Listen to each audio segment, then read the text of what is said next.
Welcome to soul of medico. இது naming reaction series day 4. So இன்றைக்கி வந்து Scott and Baumann reaction பார்க்கலாம். So இந்த ரியாக்ஷன் வந்து நான் ப்ரொசீட் பண்ணுறேன், நீங்கள் அந்த மாதிரி வந்து பண்ணலாம். ஃபர்ஸ்ட் ஆஃப் ஆல் வந்து பார்த்தீங்க அப்படின்னா இந்த ரியாக்ஷனில் நம்ம ஃபினால் தான் வந்து பார்த்தீங்கன்னா நம்ம ரியாக்ட் பண்ண போகிறோம். ஃபினாலை வந்து பார்த்தீங்க அப்படின்னா ஆசிட் குளோரைட், அதாவது ஒன்று வந்து பார்த்தீங்கன்னா அசிட்டைல் குளோரைட், ஒன்று வந்து அசிட்டைல் குளோரைட், இன்னொன்று வந்து பார்த்தீங்க அப்படின்னா பென்சாயில் குளோரைட். இது ரெண்டு கூட ரியாக்ட் பண்ணி நமக்கு வந்து பார்த்தீங்கன்னா உங்களுக்கு அந்த ரியாக்ஷனை வந்து பார்த்தீங்க அப்படின்னா கொடுத்துருக்காங்க. ஸோ அது எப்படி ப்ரொசீட் பண்ணுறது அப்படின்னா, இது வந்து ரியாக்ஷனையும் வந்து பார்த்தீங்கன்னா நம்ம சம் பேஸோட ப்ரெசன்ஸில் யூஸ் பண்ணோம். பேஸ் என்ன NaOH and pyridine also one of the base. ஏன்னா அப்படின்னா அந்த நைட்ரஜன் மேலே ஒரு லோன் பேர் இருக்கும். ஸோ லோன் பேர் இருக்குது அப்படின்னாவே அது லூயிஸ் பேஸை ஆட் ஆகும். ஸோ இது வரைக்கும் நம்ம என்ன சொல்லியிருக்கோம், இந்த ரியாக்டன்ஸாக சொல்லியிருக்கோம். ஃபினால் வந்து பார்த்தீங்கன்னா அசிட்டைல் குளோரைட் கூடயும் பென்சாயில் குளோரைட் கூடயும் ரியாக்ட் ஆக போகுது in presence of NaOH and PY. இது ரெண்டுமே வந்து பார்த்தீங்கன்னா பேஸ். இப்போ என்ன நடக்கும் அப்படின்னா ஃபினால் நம்ம எடுத்துக்கலாம், C6H5OH. இது வந்து பார்த்தீங்க அப்படின்னா அசிட்டைல் குளோரைட் ரியாக்ட் ஆகும். அசிட்டைல் குளோரைட் எப்படி இருக்குன்னா Cl டபுள் பாண்ட் OCH3. இதான் வந்து பார்த்தீங்கன்னா அசிட்டைல் குளோரைட். அதாவது அசிட்டால்டியல் இருக்கு இல்லையா, அந்த அசிட்டால்டியல் இருக்கக்கூடிய அந்த ஒரு எச்சுக்கு பதிலாக Cl குரூப் இருந்தது அப்படின்னா அது வந்து பார்த்தீங்கன்னா அசிட்டைல் குளோரைட். இப்போ என்ன நடக்கும் அப்படின்னா இங்கே இருக்கக்கூடிய இந்த HO இங்கே இருக்கக்கூடிய அந்த HCl வந்து பார்த்தீங்கன்னா வெளியில் போயிடும்.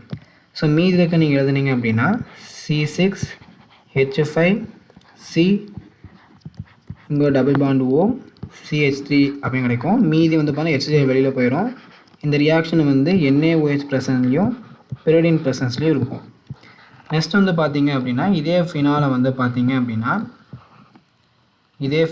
வந்து நம்ம பென்சாயில் குளோரைட் இல்லை அப்படின்னா பென்சால்டிஹைடை இருக்கக்கூடிய அந்த எச்சுக்கு பதிலாக ஒரு Cl நீங்கள் போட்டிங்க அப்படின்னா அதான் வந்து பார்த்தீங்கன்னா பென்சாயில் குளோரைட். இப்போ என்ன நடக்கும், மேலே நடந்த மாதிரி தான் இங்கே இருக்கக்கூடிய H வந்து பார்த்தீங்கன்னா Clோட வெளியில் போயிடும். மீதி இருக்கிற எழுதணும் அப்படின்னா நம்மளுடைய ஆன்சர் வந்துடும் C6H5O C double bond O C6H5. இது வந்து பார்த்தீங்க அப்படின்னா NaOH பிரிடின் ப்ரெசன்ஸில் வந்து பார்த்தீங்கன்னா அந்த ரியாக்ஷன் வந்து நம்ம ப்ரொசீட் பண்ணோம். வெளியே வந்து பார்த்தீங்கன்னா HCl வந்து பார்த்தீங்கன்னா எலிமினேட் ஆகிடும். ஸோ இதோடைய பேர் என்ன அப்படின்னா, இந்த இடத்துல வந்து பார்த்தீங்கன்னா 2 கார்பன் இருக்குது கரெக்டாக. 2 கார்பன் இருந்தால் அதோடைய ஆசிட் பேர் என்ன, இது வந்து ஃபர்ஸ்ட் ஆஃப் ஆல் வந்து பார்த்தீங்கன்னா வந்து எஸ்டர். ஏன்னா நம்மளுக்கு C double bond O group இருக்கனால வந்து எஸ்டர்.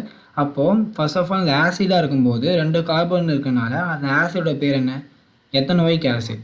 அந்த எத்தனோயிக் ஆசிட் இருக்கக்கூடிய ஒரு எச்சுக்கு பதிலாக ஃபினைல் குரூப் சப்ஸ்டியூட் இருக்கா, அதனால் இதுக்கு பேர் ஃபினைல் எத்தனோயேட்.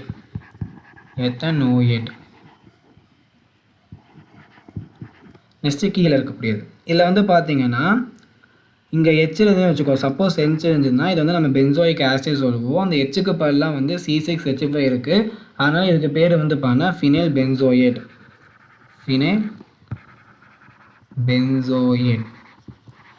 ஸோ உங்களுக்கு புரிஞ்சிருக்கும்னு நினைக்கிறேன். நம்ம நெக்ஸ்ட்டு வீடியோவில் அடுத்த ரியாக்ஷன் பார்க்கலாம். தேங்க்ஸ் ஃபார் வாட்சிங்.